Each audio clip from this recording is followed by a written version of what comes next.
All right, welcome back to another episode of Travel Ball Talk. I'm your host, Rich Prado, owner of Play in School. Today we're heading right back up I-95 up to Arlington, Virginia, to visit with Kurt Hewes from Ignite Baseball. We actually had, maybe about a year back, we had one of Kurt's former GMs on the show, Lansing Veter. If you want to hear a little bit about his story, you can go to playinschool.com/Veter. But today we're going to get to know the owner and founder of Ignite, Kurt. Kurt, how are you doing, man? I'm doing great, man. Thanks so much for having me. Yeah, so you and I got to meet in person at the Virginia Baseball Coaches Association meeting. When was that? December? I already forget. Yeah, I think December, end of November, something like that. Yeah.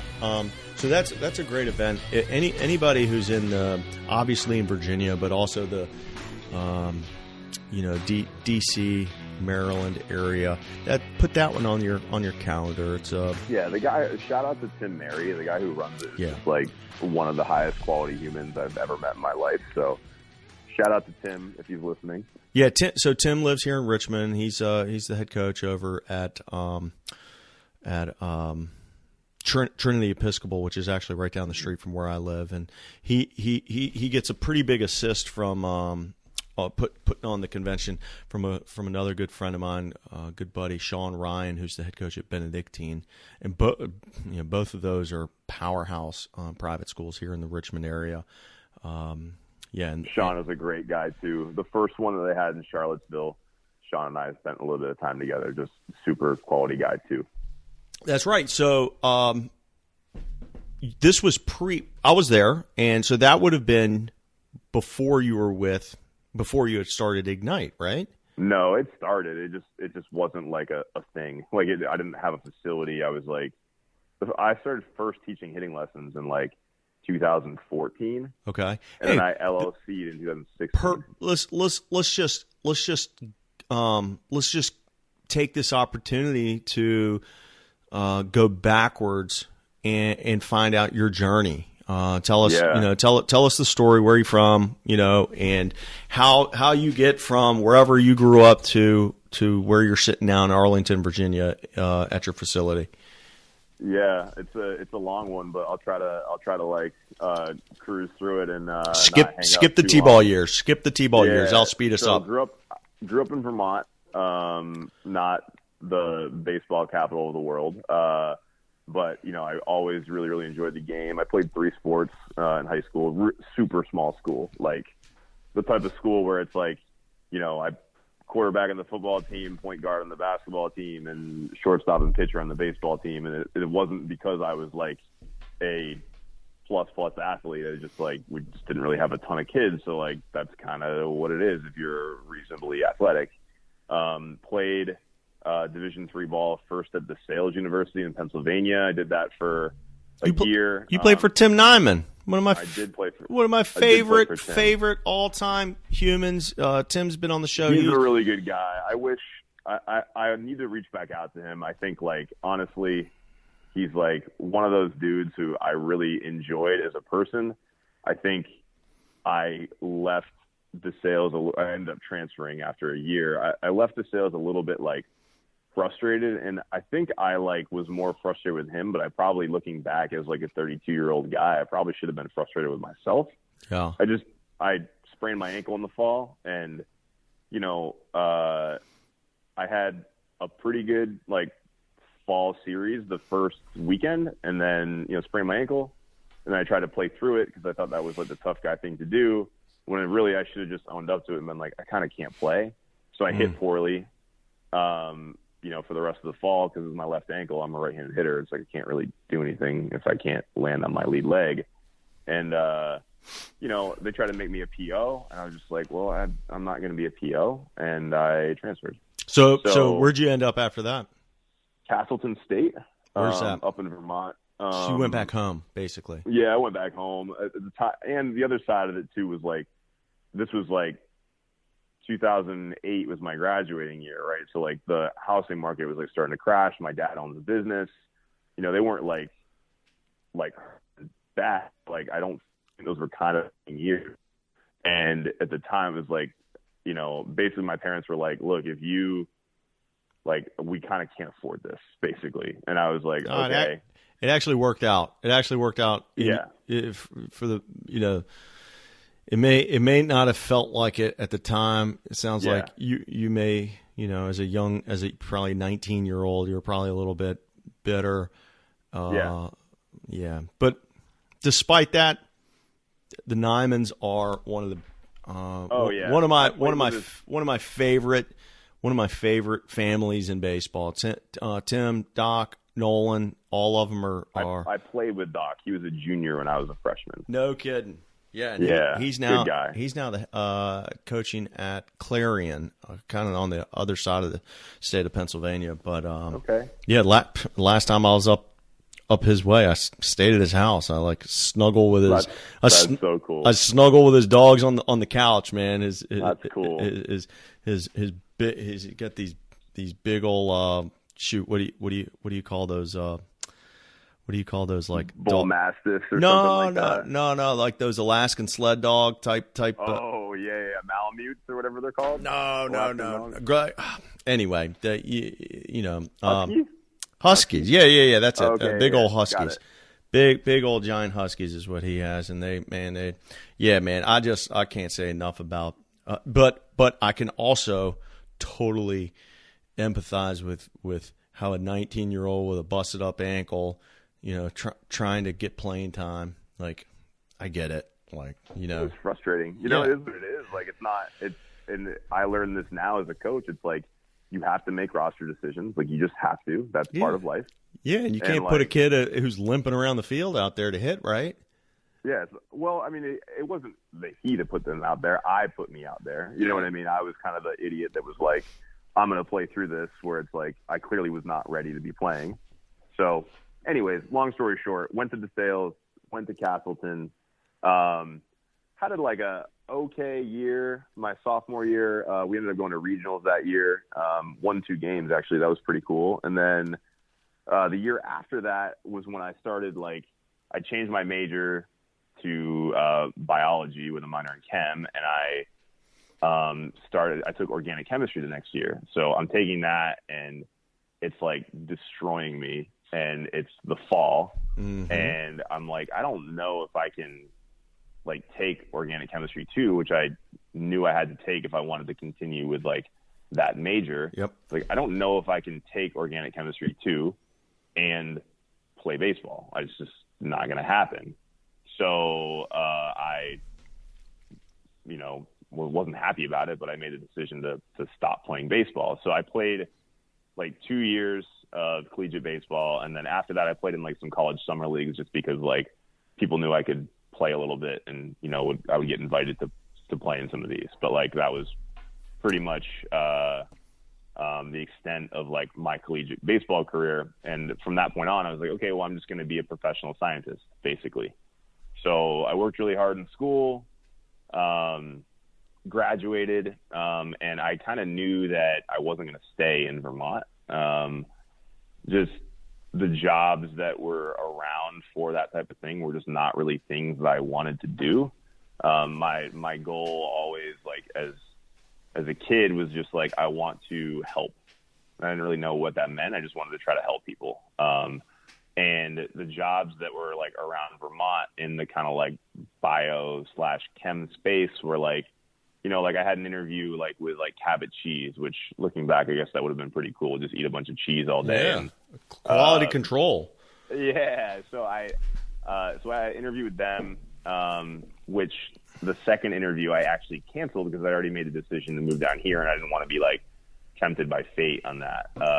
But I just didn't. I was like, okay, someone else can just run plate count augers all day long and make sure that the amount of bacteria in the cheese isn't too much. I don't really want to do that. So moved here in 2013 and was waiting tables while I was trying to find a science job, which I ended up getting a science job after 8 months at the Food and Drug Administration. At the time, I thought it was going to be a launching pad to going to school for biomedical engineering or biochemical engineering, something like that. So I was doing the job at the Food and Drug Administration, did that for like a year. And I wanted to coach some baseball on the side because I wanted to get back into it. And I kind of fell in love with it and decided to kind of run with that instead, with the baseball stuff. And I was like, there isn't a whole lot of, I guess I was like 24 or 25. I guess there wasn't a whole lot of 24-year-old dudes that had been like, the project that I was working on at the Food and Drug Administration was like, it was a postdoc project. Like someone that has their doctorate was on the project before me. So like being able to put that on your resume was like kind of a big deal. So it's like, so if I go to try to start this business for like, a year or 2 years and it like doesn't work, I can always go to grad school. Like, but like, this is kind of my one opportunity to try this. So, I started Ignite. And the big thing for me was I just didn't feel like with the travel organization that I was working with before, I didn't feel like science was being applied in a way that made a ton of sense on the baseball side. And I did a fair amount of research and kind of realized that was kind of true about a lot of the industries, which led me to start the business, basically. Yeah, and we'll probably talk a little bit more about the scientific approach to the baseball, in your baseball world. But I mean, just as a meathead baseball guy over here on this end of the mic, I'm sitting here going, yeah, a lot of what we've done for a very long time has been, do it this way because that's how the guy before me taught it, or this feels good, or this is just the way you do it, right? Right. Mm-hmm. And, which is basically 180 degrees different than trying to apply the scientific method to anything that you're approaching. Yeah, for sure. It's tough because I'm not going to sit here and say that like if I'm going to do something that means that I explored it, I created a hypothesis, I did all this, wrote like a lab report, like whatever, like that. I'm not going to sit here and say that that's true because like the thing that's great about science is that you can like, dig in and try to learn basically anything, right? The thing that sucks about science is that if you fully go through like the peer review process, it's like very, very slow. Mm-hmm. Like it's incredibly slow because it's like the time that you're reading a scientific paper, right? Like the people did that work like 5 years ago. Yeah, it's already outdated in certain circumstances. Right. Like for example, I have one. I'm an author on one paper. Like it's not like a claim to fame, but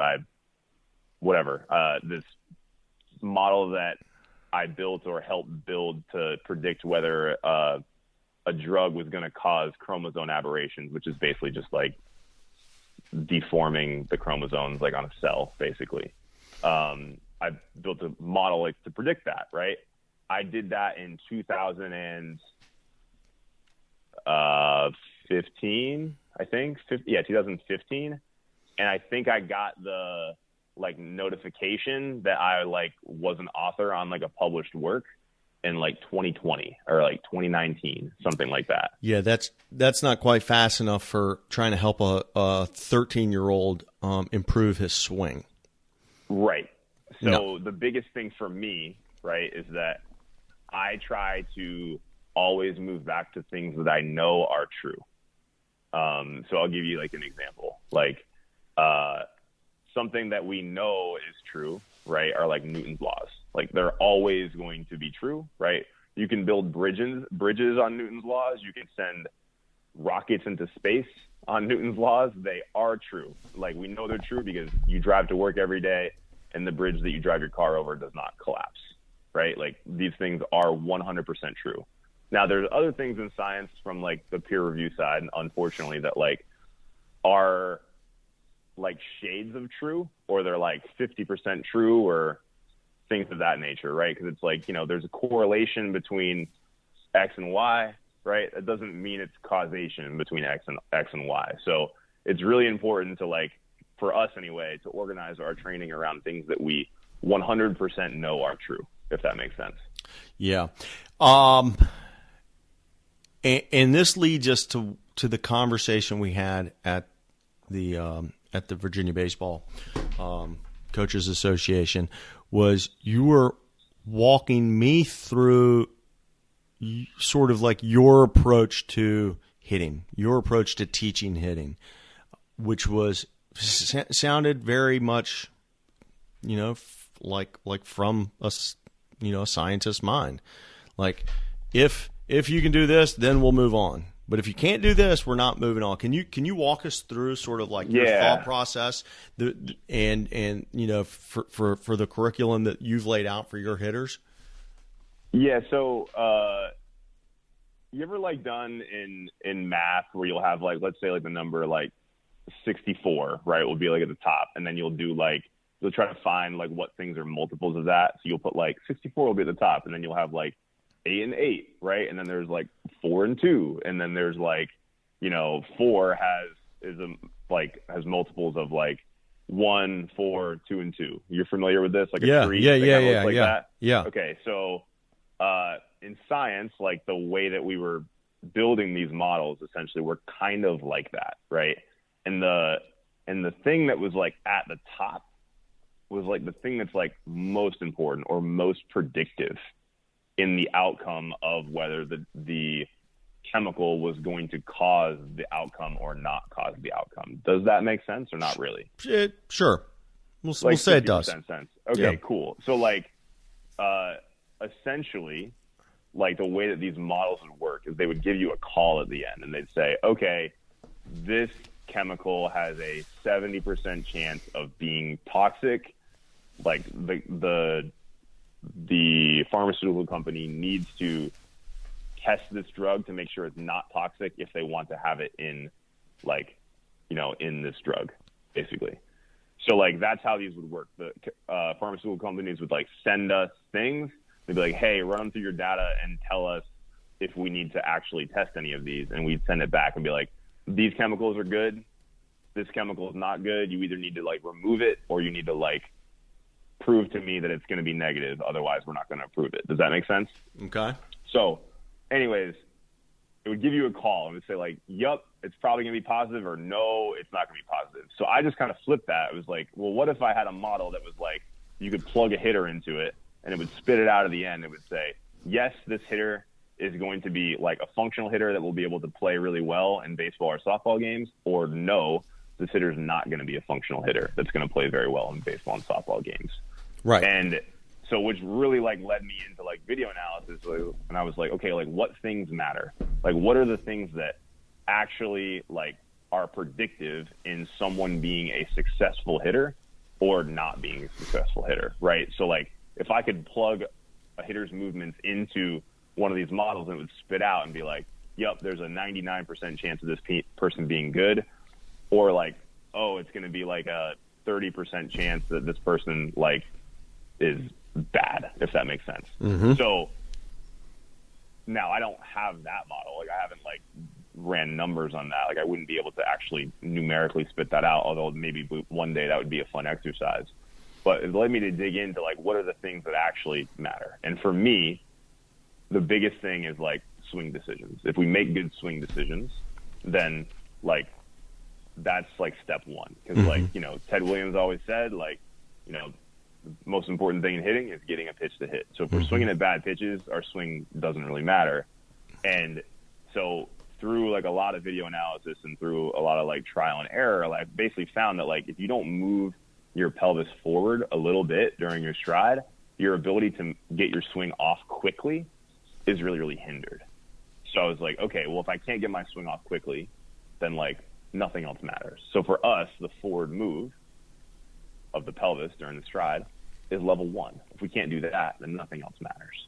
And then from that point on, it was like, okay, well, what's next most important? Be like, okay, well, I see all these guys are rotating their hips to some degree, whether it's like a lot or a little, whatever, but they're all doing it to some degree.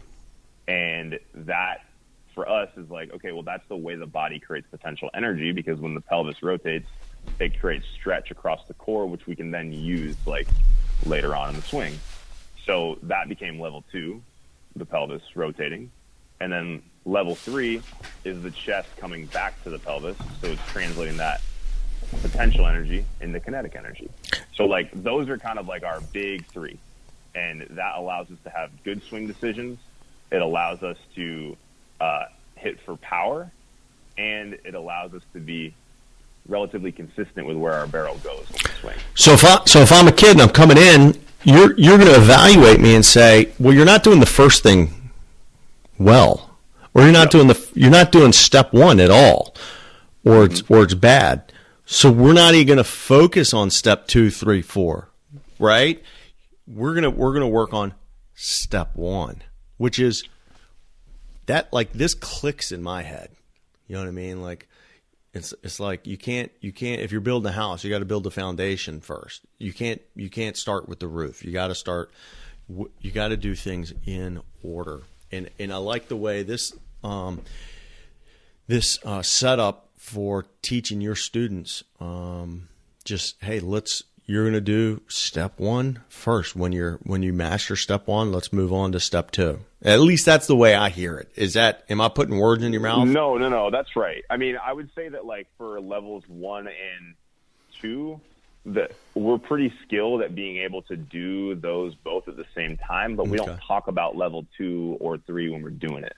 So like if you were to come in first lesson, we're probably going to get you to be like really, really good at like level 1. Like you'll be very good at that. You will be relatively okay at level 2 and 3, but we're not going to like really talk about that much. We're only going to talk about the level 1, but just the drills that you're doing are kind of putting you in a position where you are going to get a little bit better at those other at the same time.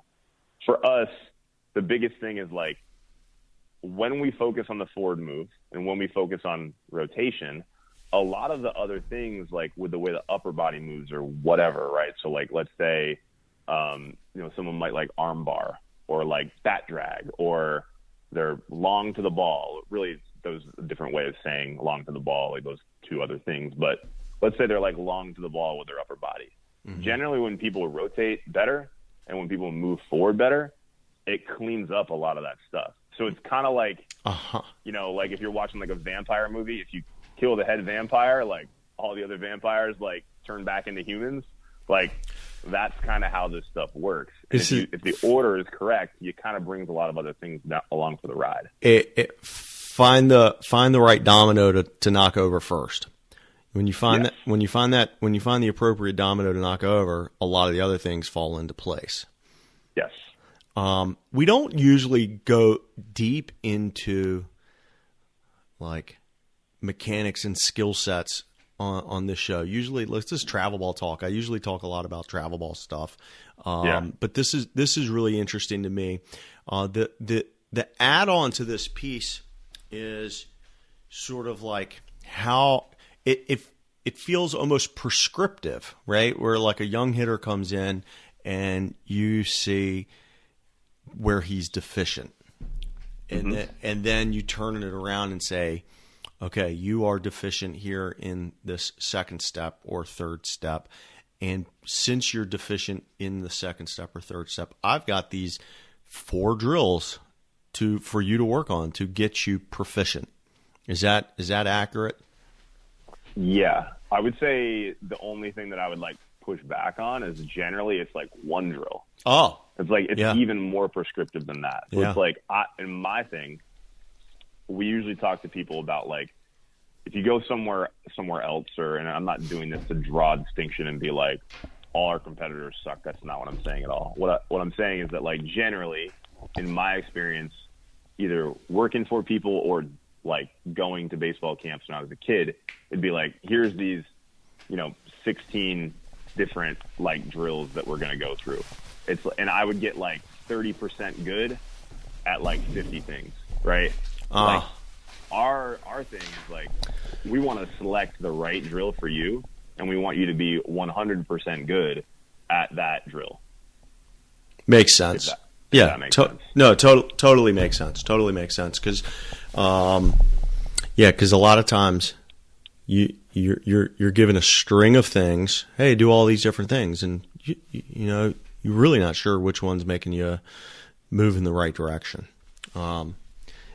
The other thing I just from like getting to know you at the coaches convention as well as sort of digging into your website a little bit, despite being a physical building with physical location, you seem to be really interested in sort of like the online model, the virtual coaching and sort of like information product, if you will. So this is I think for those listeners who've tuned in the past, and I'm always trying to like talk to how to think about optimizing your facility, how to optimize your team, and part of this is like trying to find different ways to create some revenue. I've talked a lot in the past about setting up membership models within your gym, just no different than Gold's Gym does, right, or the YMCA. Mm-hmm. Can you talk about some of the things you're doing currently as far as like, what some would describe as internet marketing, like playbook type stuff, online marketing, and how you're applying it to the baseball world within your facility? Yeah, I mean, so the biggest thing for me is like when I first started Ignite, I was like, I think our differentiator is going to be the fact that we can do like online stuff at like a high level. And at the time I was like doing a lot of stuff on like, the app Technique. Have you seen that one? Actually, I have not. I don't think. It's like a lot used for like golf and like, it's the same company that does like Huddle, which is like a thing that like football and like soccer use a lot. Oh yeah, sure. Yeah. So anyway, so I was doing a bunch of stuff there, and I started doing it like with the teams that I was coaching, and I was kind of like breaking down their swings on that, and I got pretty proficient at doing that. Mm-hmm. And I was like, okay, I think I can do this like remotely. I need people to like buy into the idea that we can do it remotely. Mm-hmm. And then the physical facility opened, and we had some success with that. Like, we just had a guy on my podcast, I guess 2 podcasters meeting on this one, but on my podcast, I just had Logan Porter on it, like last week or 2 weeks ago. He's in AAA for the Royals. We were neighbors when I was growing up, or maybe not neighbors, but lived right down the street when I was growing up. And then he moved out to Arizona. Then he ended up like going to college, and like I said, now he's in AAA for the Royals. But like, I worked with him a ton when he was like a junior in college, and like had a ton of success, like by legitimately, like he was out in Utah at Dixie State, and I was like in Northern Virginia, like sending him videos and stuff like that. So I kind of proved that like, okay, like this is a thing that can work. It's just a matter of like getting people to believe it can work. So we both do like our hitting drill library, which is essentially like, all the drills that we use that work very consistently. It's not like every drill that I've ever came up with or every drill that we've ever done is in there, but all the drills that consistently work are on our hitting drill library, and that's just $19.99 a month. And we continuously update that as we get more and more drills that are better and better, because that's kind of how we approach things, is like all models are wrong, some are useful. And we're just trying to make sure that our model gets better and better the more that we use it. And then we also can do like online training where it's like, you send us some videos, we give you a drill routine that we think is going to work really well for you, and then we just keep working on it. So that's kind of the 2 ways that we work with people online. That's the second one specifically is not too dissimilar to what Ben Brewster's doing with Tread Athletic on the pitching side. Yes. I tell you, I can remember back to when I was first starting playing school. This is circa 2008, right? This is a long time ago. It's 15 years ago already. And people were starting to talk about, there was a little buzz about online lessons. And the reality is that an online lesson, like, the kid sends you the video, you sit, you mark it up. It ends up taking you the same amount of time as an in-person lesson in many circumstances. Well, the problem was that a lot of the people trying to do online lessons back then, call it 10 to 15 years ago, were trying to do it at like a discounted rate, right? They were trying to market this thing for $5 or $10. I'm going to give you a lesson for $5 or $10. The problem is they found out that it took the same amount of time as an in-person lesson that they were charging $80 for. And you're like, wait, this model does not work, which is one of the things, to be honest with you, I appreciate most from just learning a little bit about Tread Athletics approach is like, they're not a discount. You know, it's if anything, it's premium. And they're looking for people who are, you know, highly committed. And you just can't justify doing online stuff when your in-person stuff is like, you know, 10 times as expensive, because you might as well just do the in-person stuff. But the library that you describe, I actually pulled it up the other day off your Twitter account. That's really interesting to me, because that's almost like an internet course. That's like a pre-recorded course that requires really no extra effort on your part, right? Because the videos are there. The players can log in and go through that content at their leisure, right? Right. Yeah. I mean, that was the big thing for us. It's like, if we're gonna do something that's like discounted, because like that's one of the things that I struggle with sometimes in this business. It's like, you know, like when I was a kid, I wasn't like, you know, I think a lot about like what would, you know, 15-year-old Kurt think of, you know, 32-year-old Kurt, you know what I mean? And it's like, I don't think 15-year-old Kurt would have just been like, hey, like, I only want to train rich kids. You know, like I just don't think that's what I wanted with my life. You know what I mean? Like, you know, my parents had me when they were like, you know, 20 and 21. They were, you know, pretty young. So like, you know, I didn't grow up with a lot. You know, my parents, you know, made a nice life for themselves now. Like they do quite well, but like at the time it was like, we'll go to Pizza Hut. It's like it's a big thing. You know what I mean? Sure. So I was like, all right, well, I need to do something so that way I can, you know, give what we're doing to people that like maybe don't have a lot of money, or like, you know, college kids too. It's like, if a college hitter is really motivated and they want to be successful, but like they can't afford more than like $19.99 a month, like, I get it. I was a broke college kid too. You know what I mean? Like, yeah. You know, I was trying to make ends meet. So like, it's one of those things where once it's done, it's not done. It's always like a work in progress, but it's more like art than it is anything else. It's like, I can just keep improving on it, and, you know, people can have access to it without me really having to do a ridiculous amount of legwork, if that makes sense. And that's, listen, I get the part about the, you know, what would today's Kurt or yesterday's Kurt think about today's Kurt? That stuff's beautiful and virtuous, but you know, from an entrepreneur standpoint, from just a strictly business standpoint, this is make it once, sell it twice. You know what I mean? Totally. And so if you're listening, you're like, wait, say that again. Kurt has basically created a library of drills. You film these drills, you edit these drills, you create the videos, and then you're selling access to those.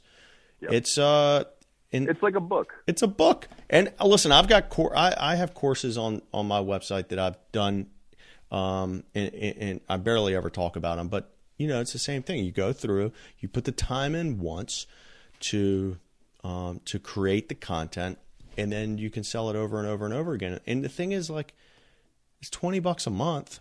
You're talking about literally for a full year of access to the drills. It's less than like a couple of trips to get your private one-on-one lesson. And that's a pretty good deal. That's a pretty good deal. But like, you also have some things on here that are not $20 a month, right? Some online opportunities. Can you talk about some of those? Yeah. So like, you can also do things where we can do a couple Zoom calls a month. And that's more expensive. I don't know exactly the price off the top of my head. And like the reason we started doing that was because what we were seeing is like we'd be working with college athletes like in person or just working with someone remotely or whatever. And what was happening was like we wouldn't be connecting with them enough when they were like in the season. Like, for example, right now, like we work with a girl who goes to Boston College, right? And we worked a ton together over winter break, and then she went away to school.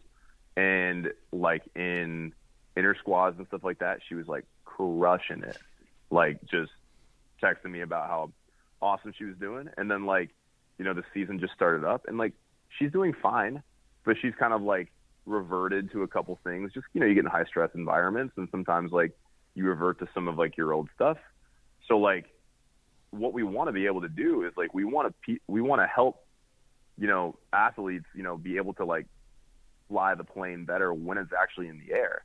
I think a lot of times what happens is like people will do lessons like before the season and get themselves ready to go, and like when tryouts start or whatever, they're clicking on all cylinders, but then like the season gets going and they might fall into a couple bad habits, and you know, it's almost like, you know, you're not in contact with the people that kind of help build the plane. So it's like, all right, like we got to be able to fly this thing also. That was one of the reasons why we did the Zoom thing, is because I wanted to make sure that we could, you know, help in the best way possible. And like, obviously, like I can work with someone from California if I want to. Well, and so this is part of why I wanted to bring you on. I wanted to talk about your sort of that scientist mind, having, you know, that scientific method approach to hitting. But then I also, you know, like I dig that you're offering a lot of these online options. The question I have, and I think we'll probably wrap it up with this, is like, you know, to that guy who has been running the facility or thinking about running the facility, at what point in that guy's journey is something like this something that you're going to recommend? You know, your buddy who's opening the facility, maybe not in Arlington right next to you, but, you know, maybe Arlington, Texas. At what point do you tell that guy, hey, man, you know, you got a good in-person business. Maybe you could think about adding some of these online opportunities. Well, I guess my follow-up question to that is like, what type of facility are you running? Are you running a team, like a one where you just have a bunch of teams and you run like your travel ball teams through that? Like, is that your facility? Or like, is your facility like rentals, or is it like training based, or like what is it? Because the real question is like, well, how good are you at this really? Because the reality is like, if you make a really bad cheeseburger, then, and if you tell someone to sell cheeseburgers, then that's stupid.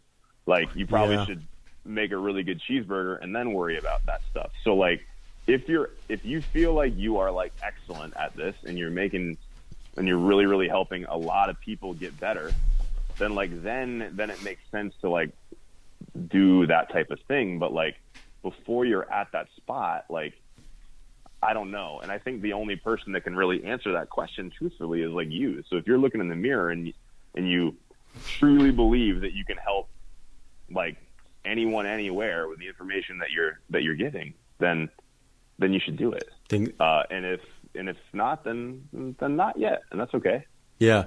The beautiful thing is like with the technology that we have at our fingertips, we can put a hitter from California in touch with a coach in Virginia, and it's amazing. You know what I mean? What a world! Yes. What a world we live in. Yes.